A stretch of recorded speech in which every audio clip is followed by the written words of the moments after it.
చిత్తూరు జిల్లా కుప్పం పట్టణంలో దొంగలు పట్టపగలే ఓ ఇంట్లో డబ్బు, బంగారం, వెండి, ఎలక్ట్రానిక్ వస్తువులు దోచుకెళ్లినట్లు బాధితులు ఆవేదన వ్యక్తం చేస్తున్నారు. గ్యాస్ గౌడౌన్ వెనుక వీధిలో త్యాగరాజు, భారతి నివాసం ఉంటున్నారు.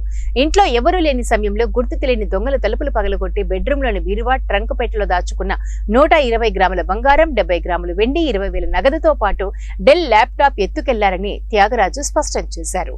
చిరుద్యోగాలు చేసుకుంటూ జీవనం సాగిస్తున్నామని కన్నీటి పర్యంతమయ్యారు. కుప్పం పోలీసులు సంఘటనా స్థలానికి చేరుకుని విచారణ చేపట్టారు. చేసేవాళ్ళు మా కష్టార్జితంలోనే మేము చేసుకున్నాము సార్. తెల్లవారిపోతే సాయంత్రం వస్తున్నాము. దాంట్లోనే ఏదో మాకు తగినటువంటి మా బిడ్డకు కావాల్సింది మేము చేసుకోవాలని ఆశపడి చేసుకున్నాం సార్. అది అమ్మగారు ఇచ్చినటువంటి నగలు మేమేదో కొద్దిగా పెట్టుకున్నాం సార్. అంతే. ఇది కూడా ఇల్లు కూడా అప్పు చేసే కట్టుకున్నాం సార్. లోన్ తీసే కట్టుకున్నాము. ఇంత పెద్ద ఇల్లు ఉంది నేనేం లేదు. దీని మీద 15 లక్షల దాకా అప్పు ఉంది సార్ మాకు. ఆ టైంలో ఈ విధంగా జరిగితే మేము ఏ విధంగా కోరుకోగలుగుతాం సార్. పౌరుల్లోనే తీసుకొని వెళ్ళిపోతే మేమేం చేయాలి సార్? ఏముంది సార్ ఆశించాము. కాబట్టి గౌరవ ముఖ్యమంత్రి వాళ్ళు శ్రీ నారా చంద్రబాబు నాయుడు గారు మా కుటుంబానికి న్యాయం చేస్తారని మాకు ఒకే ఒక ఆడబిడ్డ సార్. ఇంక మగ పిల్లలు కూడా లేదు.